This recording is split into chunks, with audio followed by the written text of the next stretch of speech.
কি হ'ল তৰালি? কিটচেনত ইমান চিঞৰ বাখৰ কিহৰ?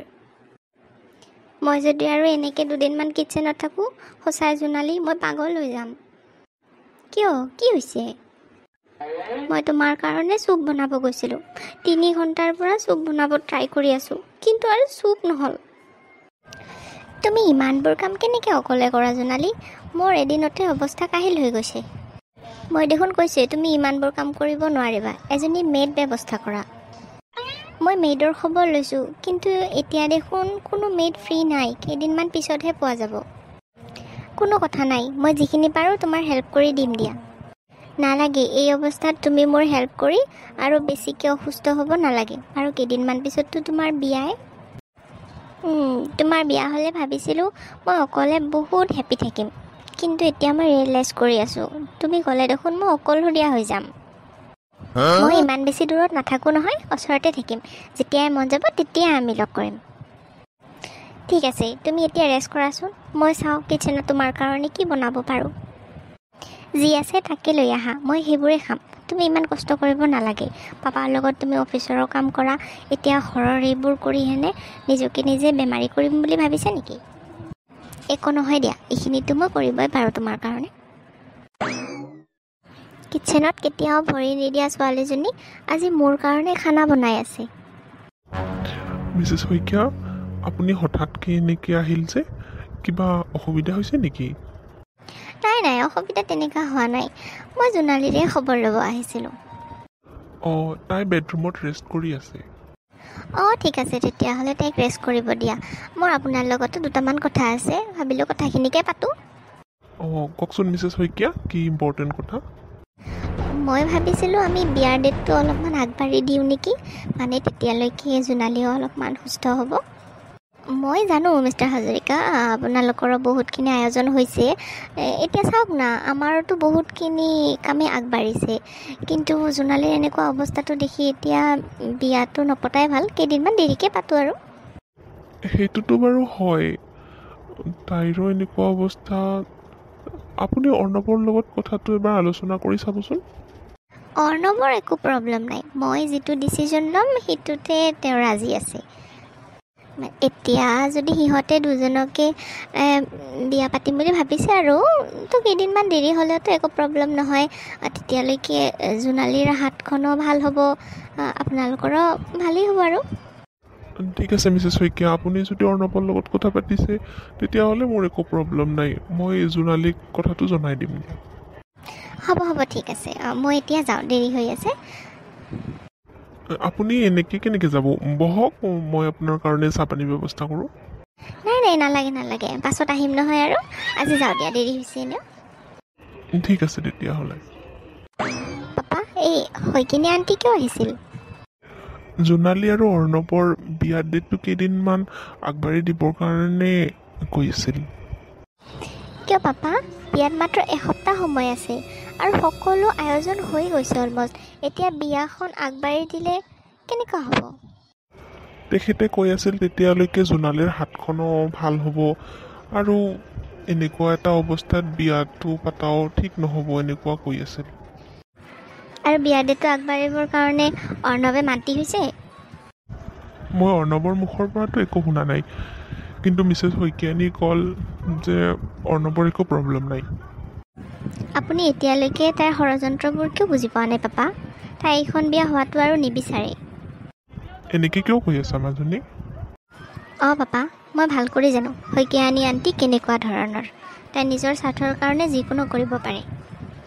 আৰু মই এইটো কথাও ভালকৈ জানো যে অৰ্ণৱে এই বিষয়ে হয়তো একোৱেই নাজানে।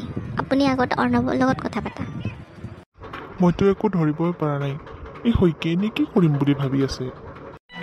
জোনালী এই বিষয়ে গম পায়নে নাপায় পাপা? তাই ভিতৰত ৰেষ্ট লৈ আছে, মই এতিয়ালৈকে তাক একোৱে জনোৱা নাই। তাইক একো কোৱাৰ দৰকাৰ নাই পাপা, কি কৰিব লগা আছে মই কৰিম, আপুনিও টেনশ্যন নল'ব। ঠিক আছে। আপোনাৰ ষড়যন্ত্ৰখিনি মই ভালকৈ বুজি পাওঁ শইকীয়ানী আণ্টি। আপুনি মোক কি বুলি ভাবিছে? মই আপোনাক এনেই সদায় এৰিম? জোনালীৰ লগত এনেকুৱা অন্যায় মই কেতিয়াও হ'ব নিদিওঁ। মা, আপুনি জোনালীহঁতৰ ঘৰলৈ কিয় গৈছিল? মই জোনালীৰ খবৰ ল'ব গৈছিলোঁ। জোনালীৰ খবৰ ল'ব গৈ জোনালীকে নোচোৱাকৈ আহিলা যে? অঁ মিষ্টাৰ হাজৰিকা কল জোনালী ৰেষ্ট লৈ আছে, সেইকাৰণে মই আৰু ডিষ্টাৰ্ব নকৰিলোঁ। অঁ তেনেহ'লে হাজৰিকা আংকুলৰ লগত আপোনাৰ কি কথা হ'ল? অঁ মিষ্টাৰ হাজৰিকা ক'লে যে জোনালীৰ হাতখন ঠিক হোৱাতে অলপ কিছুদিন সময় লাগিব, সেইকাৰণে ভাবিল যে বিয়াৰ ডেটটো কিছুদিনৰ কাৰণে পিছুৱাই দিম নেকি। অঁ এইবোৰ কথা আংকেলে আপোনাক কৈছে? এটা কথা ক্লিয়াৰ কৰি কৈ দিওঁ মা, এই বিয়াখন কেতিয়াও কেঞ্চেল নহ'ব আৰু আপুনি এইবোৰ ষড়যন্ত্ৰ কৰা বন্ধ কৰক। মই একো ষড়যন্ত্ৰ কৰা নাই অৰ্ণৱ, মই তোমাৰ ভালৰটোৱে চিন্তা কৰি এইবোৰ কৰিছোঁ। আপুনি যদি মোৰ ভালটো চিন্তা কৰিল হয় তেনেহ'লে এনেকুৱা কাম কেতিয়াও নকৰিল হয়। আপুনি যি কৰিবলগীয়া আছিল কৰিছে, এতিয়া মই কি কৰোঁ সেইটো চাওক। ময়ো তোমাৰ মা হয়, তুমি কেনেকৈ সেইজনী ছোৱালীক বিয়া পাতা সেইটোৱে মই চাই ল'ম। অৰ্ণৱ, এইবোৰ কি হৈ আছে? মই আৰু জোনালী মন্দিৰত গৈ বিয়া পাতিলোঁ। এইবোৰ তুমি কি কৰিলা অৰ্ণৱ? তুমি সকলো শেষ কৰি দিলা।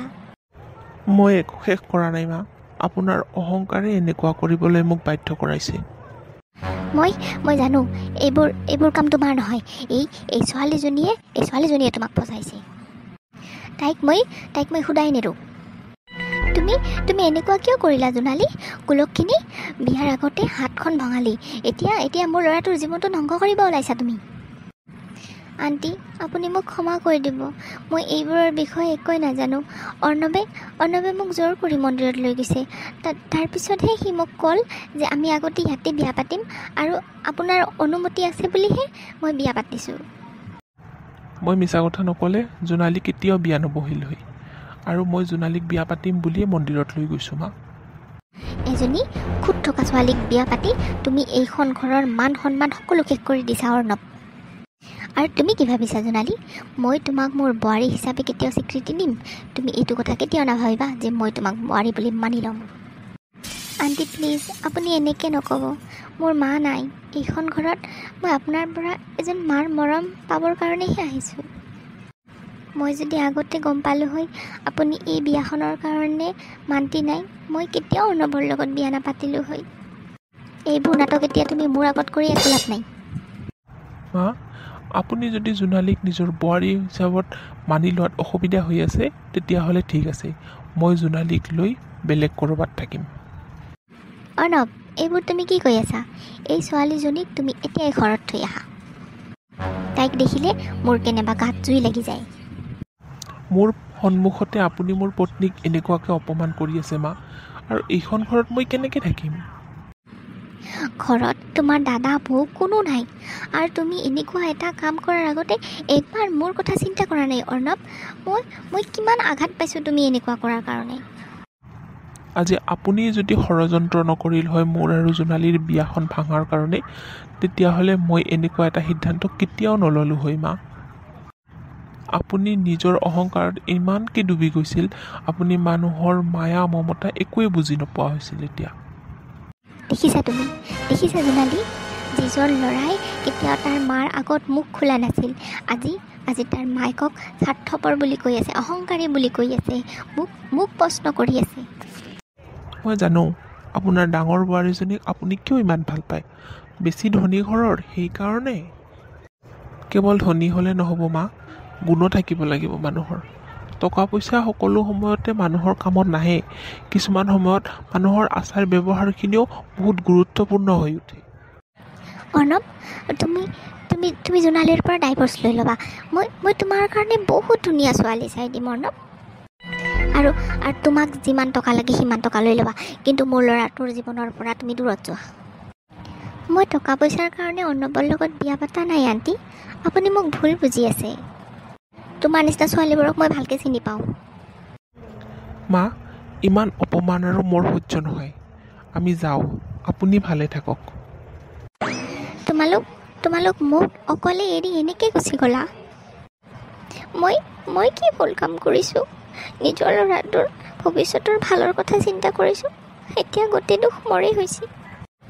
ময়ো দেখিম কেনেকৈ তোমালোক সুখত থাকা।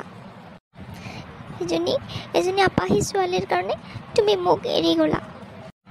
কেইদিনমান পিছত যেতিয়া কষ্ট হ'ব, তেতিয়া মোৰ ওচৰত যেতিয়া ঘূৰি আহিবা, তেতিয়া চাবা মই তোমালোকক চিনি নোপোৱা হ'ম। মৰম আৰু ভালপোৱা দি কেতিয়াও পেট নভৰে। টকা পইচা থাকিলেহে মানুহ সুখত থাকে।